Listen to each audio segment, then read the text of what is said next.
In 1966, when I was 16 years old, I went on a trip to Italy. This was my first trip to much of anywhere without my parents. It was billed as educational. We would be enrolled at the University for Foreigners in the lovely hilltop city of Perugia to learn whatever Italian we could pick up in 4 weeks. Students from several high schools were participating.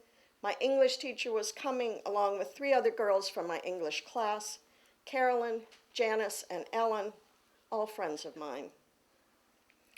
We students were lodged in a number of places, but on the cheap. My particular cohort of 4 landed in a convent. We shared a room on the 2nd floor, Spartan but bright, which looked down on the street below. There were bars on our bedroom windows, which we wondered about. The nuns did not speak English, and we, despite the dozen or so hours we would eventually put in, did not speak Italian. We called the Mother Superior the Hitchcock nun because she resembled the creepy sort of painting whose eyes follow you about an empty room. Her expression soured visibly whenever she looked at us. The other nuns were friendlier, and we had friendlier names for them. Imagine a trip to Italy, only with terrible food. Perhaps we ate what the nuns always ate: dry rolls, fatty meats, tasteless cheese, bitter tea. One of the teachers complained every morning that they must be making a pretty penny off of us. She eventually bought her own jam, taking it out of her purse ostentatiously, this jam that they should have provided but didn't. We found the ugly Americanism of this embarrassing, though in fairness to her, the food was truly terrible. I lived those 4 weeks on bread and water and a daily trip to the gelato stand. So there we were, tucked up in the nunnery, and yet most of my memories of the trip have something to do with sex. Not real sex, but the rumor of sex, the specter, the shadow. I was 16 years old. Sex came in all manner of guises. This same teacher, the teacher with the jam, was often in a bad mood about something or other. Our guide, a young man from England, told me one day she was probably going through the change of life. He had a girlfriend back home and occasionally asked one or another of the prettier students to model some bit of clothing he was thinking of buying for her. He sang Frank Sinatra songs when we were on the bus, but even this did not diminish his appeal because it was 1966 and all it took to be sexy was to be British. The change of life was a phrase and a phase of which I was ignorant. Once explained, it was unwelcome knowledge. Someday, I would be in a continual bad mood, and young men would find that amusing. Yet, I was flattered to be confided in. Taken in all, the conversation had provided about equal parts pain and pleasure. At orientation, this British guide had warned us about the Italian boys. They were very handsome, he said. As it turned out, some of them were and some of them weren't. But very aggressive. They mustn't be encouraged. We must at all times be demure in our dress and deportment. No pants, no short skirts, no bare arms, no makeup, sensible shoes. We were told to be actively unfriendly. We 4 walked to school every morning and went out again on our own after siesta, exploring Perugia's steep, narrow streets and hidden staircases. We made a game of looking for 12 steps, 39 steps. We saw few girls of our age, but many boys to whom we were not friendly. They didn't appear to notice. Despite the warnings, it was startling to be pinched and prodded. Carolyn was not the oldest of us, that would be me, but she looked the oldest.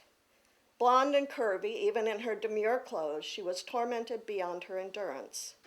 One day in a small public square, she turned and slapped a boy across the face. He instantly slapped her back. She began to cry. An old woman appeared, hugged her. "Brava," she said, "brava."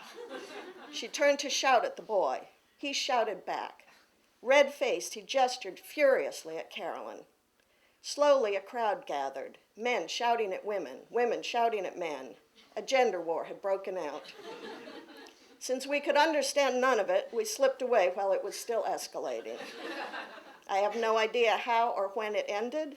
For all I know, they are shouting there still.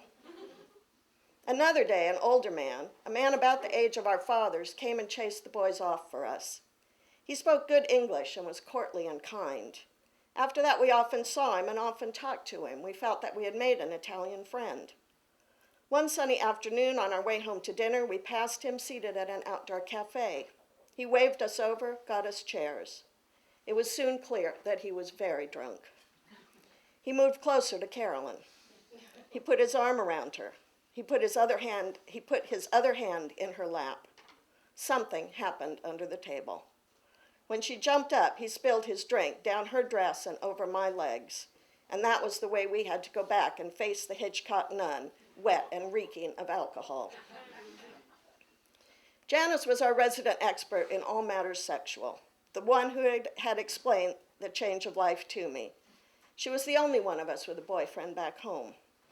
She wrote him letters and talked about him endlessly. He was sort of a boyfriend and sort of her piano teacher.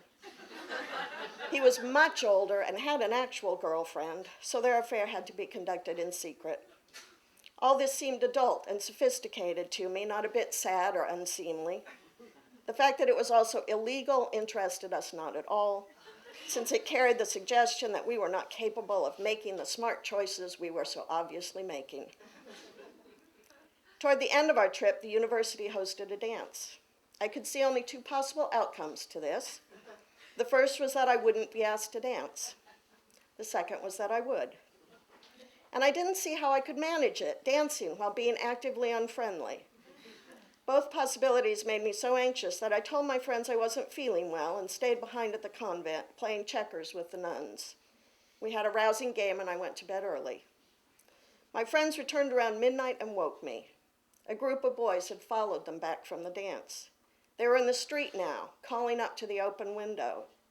"I can kiss you. I can kiss you."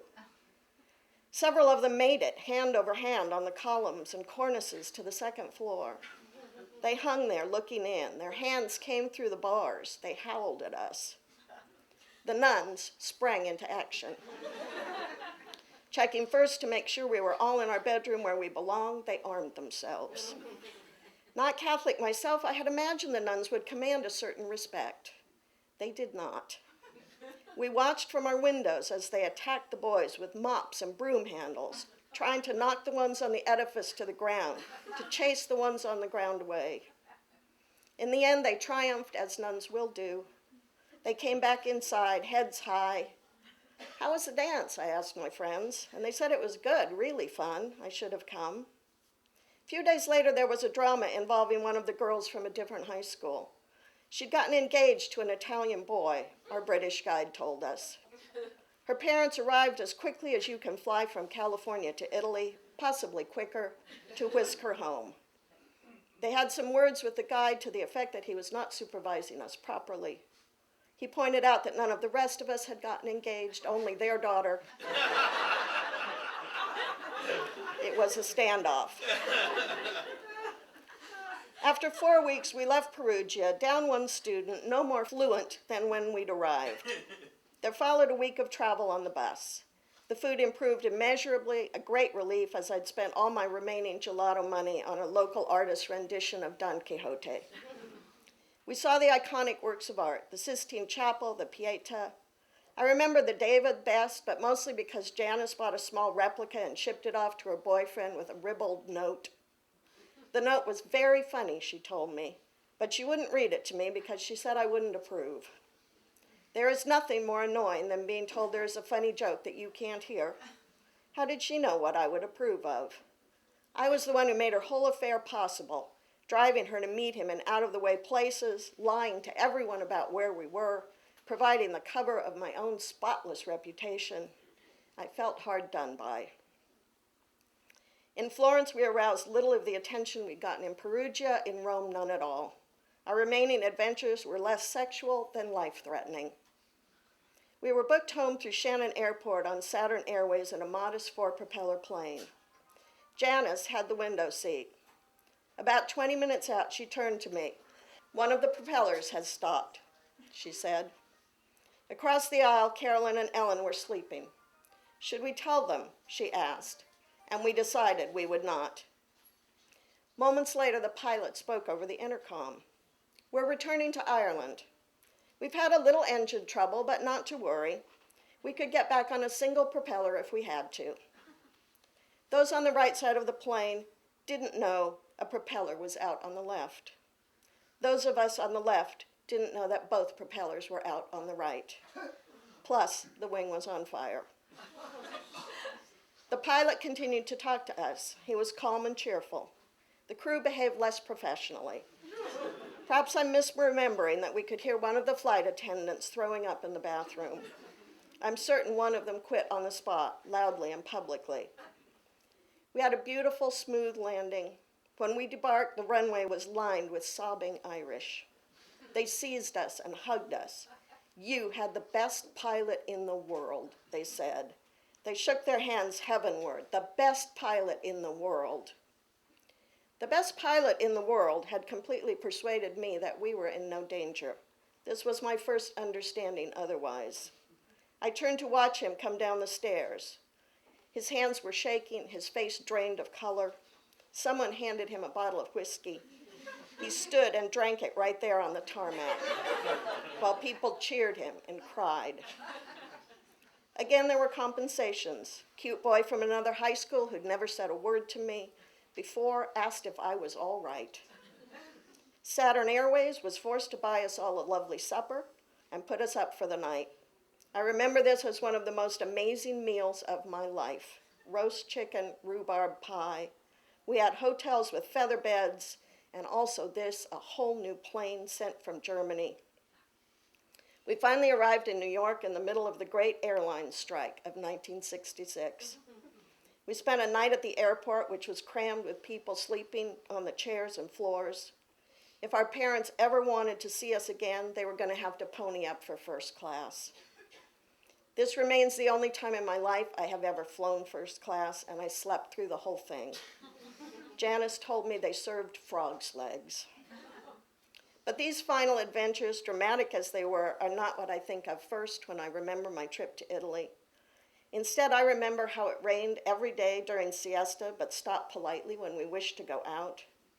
I remember the pantomimed amazement of the nuns that we could sleep in the large hair curlers we wore to bed. I remember our British guide singing "Strangers in the Night," and our English teacher telling me I should write it all down because I would be a writer someday.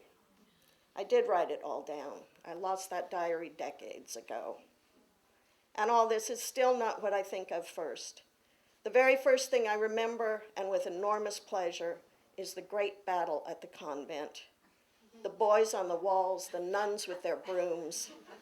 The four of us watching from above, just 16 years old, and already that epic struggle below waged for us and only us.